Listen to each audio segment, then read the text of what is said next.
चलिए विद्यार्थी, आज हम लोग फिर एक नए टॉपिक की ओर चलते हैं। यह टॉपिक होगा विद्युत धारिता और एक नया चैप्टर होगा, यह चैप्टर होगा 4। तो आज हम लोग कल्पना करेंगे कि विद्युत धारिता है क्या।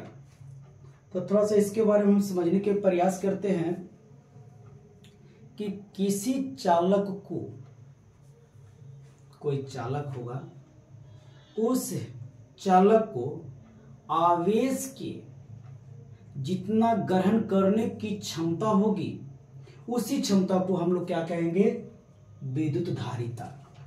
हमने क्या सीखा कि किसी चालक को आवेश के ग्रहण करने की क्षमता को क्या कहते हैं, विद्युत धारिता कहते हैं। दूसरा तरीका से परिभाषा भी हम लोग देखते हैं, लेकिन चलिए पहले हम लोग देखते हैं, इस चीज को लिखते हैं। क्या लिखेंगे भाई? उसी चीज को जो मैंने बोला उसको मैं लिखता हूं। किसी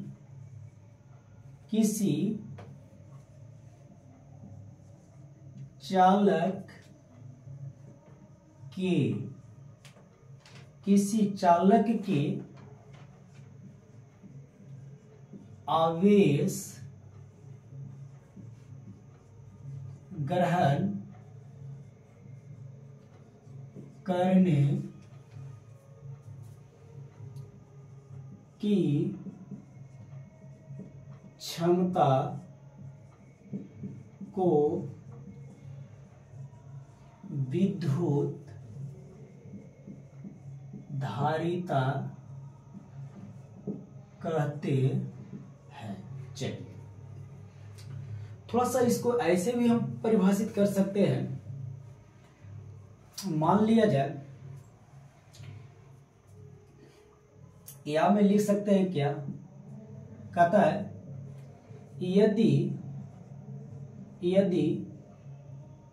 किसी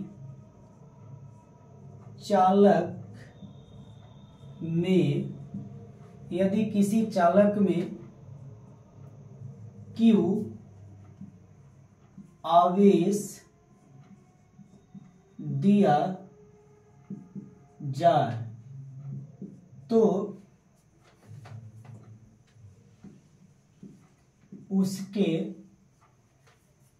उसके विभव में भी वृद्धि होता है। तो इसके अनुपात को हम धारिता कहते हैं। कल्पना करते हैं, मान लिया जाए कि कोई बर्तन है और इस बर्तन में यहां तक के क्या पानी भरा हुआ है।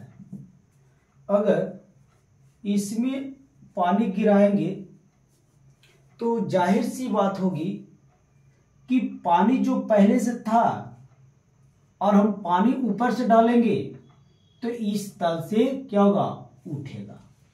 तो इस पानी में वृद्धि होगी।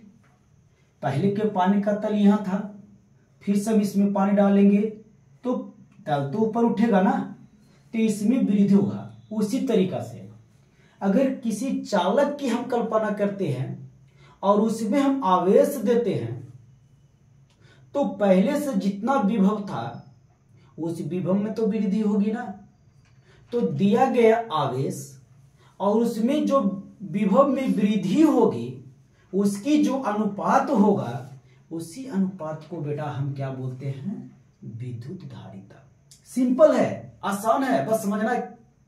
थोड़ा सा समझिए, दिमाग लगाइए। क्या मैंने बताया कि कोई चालक होगा, उस चालक में हम आवेश देंगे तो उसके विभव में वृद्धि होगी। तो दिया गया आवेश और उसके जो विभव में वृद्धि होगी से उसकी अनुपात करते हैं तो हमें धारिता की परिभाषा मिलती है। तो हमने क्या किया बेटा कि आवेश दिया तो इसके विभव में भी वृद्धि होगी। तो मैं यहां लिखूंगा Q समानुपाती V। चलिए ठीक है, हम पहले से भी जानते हैं कि समानुपाती जब हटता है तो अपने का कोई न कोई नेतांक लेता है। तो चलो हम नेतांक ले लेते हैं, तो लिखते हैं Q बराबर CV। ठीक है, जहां C नेतांक है जिससे धारिता को सूचित किया जाता है। चलिए, आपको समझ में आ गया होगा कि C एक नियतांक है और इसे कोटि को सूचित किया जाएगा तो धारिता पे। तो जरा देखिए कि धारिता को अगर यहां रख ले और V को इधर लाए तो C बराबर जो मिलेगा Q बटा V।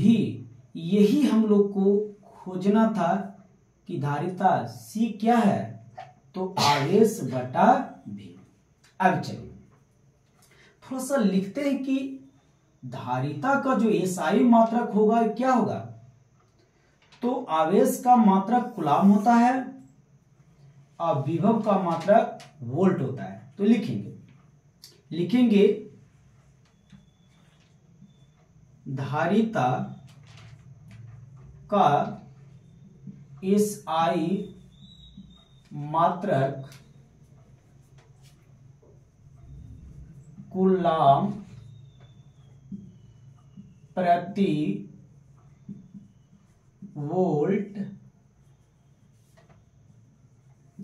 होता है तथा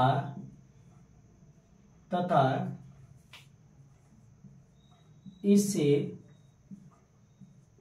फैराडे भी कहा जाता है, जो एक बड़ा मात्रक है। अब एक बात और देखेंगे, इसका धारिता का थोड़ा सा विमीय सूत्र की कल्पना करते हैं।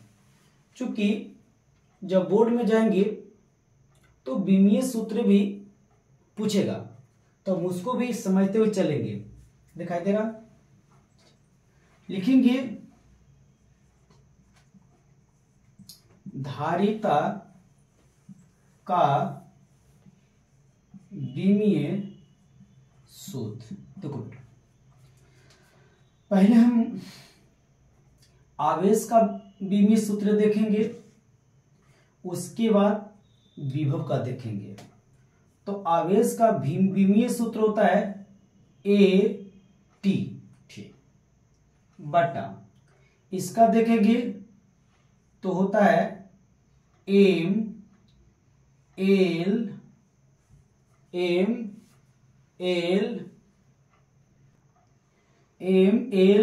स्क्वायर T का घात होगा -3, और फिर यहां पर ही क्या होगा, तो यहां पर ही होगा A के जो पावर होगा वो होगा -1। चलिए ठीक है, अब यहां पे देखेंगे आसानी से मेरा मिल गया। ये तो मैंने देखा क्या, Q का विमीय सूत्र, ठीक। ये जो विभव देख रहे हैं उसका होगा विमीय सूत्र ये होगा। तो थोड़ा सा हम लोग क्या करते हैं, इसको ऊपर ले जाते हैं, तला को हम हटाते हैं, क्योंकि विमीय सूत्र तो कंप्लीट मिलेगी ना। तो देखिए यहां पर हम लोग देखेंगे तो क्या बनेगा, देखेंगे ध्यान से दोस्त। AT बेटा इसको ऊपर ले जाओ तो इसकी घात कुछ नहीं तो 1 होगा ना, ऊपर जाएगा तो क्या होगा, तो माइनस में हो जाएगा। अगर यहाँ M देख रहे हैं तो ऊपर लेके चलेंगे तो हो जाएगा M माइनस, ठीक। ये L को अगर ऊपर हम लेके चलते हैं तो नीचे प्लस है, ऊपर जाएगा तो माइनस में होगा, L -2, ठीक है। ये T को देख रहे हैं ना, ये नीचे प्लस ऊपर जाएगा तो माइनस है तो ऊपर जाएगा प्लस में हो जाएगा, टी के क्या हो जाएगा 3 हो जाएगा, क्योंकि माइनस से प्लस होगा। इसको हम ऊपर ले जाएंगे तो ए हो जाएगा क्या प्लस में। चलिए लिखते नहीं है एक्चुअली, यहां पर इसका पावर 1 है और इसका पावर 1 है, तो जाहिर सी बात है गुना में पावर जुटता है, तो इसको हम लोग जोड़ देंगे तो ये हो जाएगा क्या ए स्क्वायर। ठीक, टी का पावर 1 है, छिपा हुआ रहता है, जरूरत पड़ने पर हम लोग लिखते हैं, और इस टी का पावर कितना 3 है, तो दोनों तो जुटेगा ना, तो ये हो जाएगा टी के पावर 4। आगे चलते हैं, एल की कल्पना करते हैं। एल की कल्पना, तो एल तो बेटा एक ही है, तो ये -2 होगा। अब एरा में क्या बच गया 1 2 3, तो एरा में देखिए एम जो देख रहा है ना, तो एम का जगह यहां बनता था और हमने यहां लिख रहा हूं, कोई इतराज नहीं। तो एक काम कीजिए, एम को हम यही एडजस्ट कर देते हैं, एम के पावर -1 और जो ए स्क्वायर था हम ए स्क्वायर कर देते हैं। बेटा ये जो देख रहे हैं यही हम लोग के था विद्युत धारिता का द्विमीय सूत्र। थोड़ा देरी के लिए यहां पे देखा जाए, क्या देखा जाए, यदि V का मान 1 कर दिया जाए, वो लिखते हैं, क्या लिखते हैं, यदि विभव को 1 माना जाए तब भाई धारिता बराबर क्या होगा, तो धारिता बराबर क्या होगा, तो देखिए C बराबर लिखेंगे Q/1, यानी C बराबर डायरेक्ट हम लोग मिलेगा क्या चीज Q। तो यहां पर मैंने क्या बताया कि यदि विभव को 1 माना जाए तब इसका जो धारिता होगा वो होगा C बराबर Q, यानी आवेश। इसी चालक में दिया गया आवेश उसकी धारिता के बराबर होती है कब, जब विभव का मान 1 होता है तब। तो विद्यार्थी ये हम लोग को देखना था, कितना आसानी से कितना सरल भाषा में हम लोग ने इसको देखा। अगर थोड़ा सा आप दिमाग लगाएंगे तो एक कभी जीवन में भूल नहीं सकते हैं। तो आपको हर एक सूरत से हर एक तरीका से यही दिमाग में बात चलनी चाहिए कि जो मैं पढ़ रहा हूं समझ में आया या नहीं। अब अगर नहीं आया तो 1-2 बार देखिए, आगे पीछे करके देखिए, आपको तो समझना ही पड़ेगा ना। जब तक आप नहीं समझेंगे तब तक कि आगे कैसे सफल होंगे, यानी आपको सफल होने के लिए आपको मेहनत करना ही पड़ेगा। आप वीडियो को देखिए, देखने के बाद आप अपना कॉपी में नोट कीजिए, क्योंकि जब तक आप लिखिएगा नहीं तब तक सीखिएगा नहीं। अच्छा विद्यार्थी की पहचान यही होता है। तो चलो विद्यार्थी, आज की वीडियो यहीं तक, अगला वीडियो में हम फिर मिलेंगे, तब तक के लिए थैंक यू।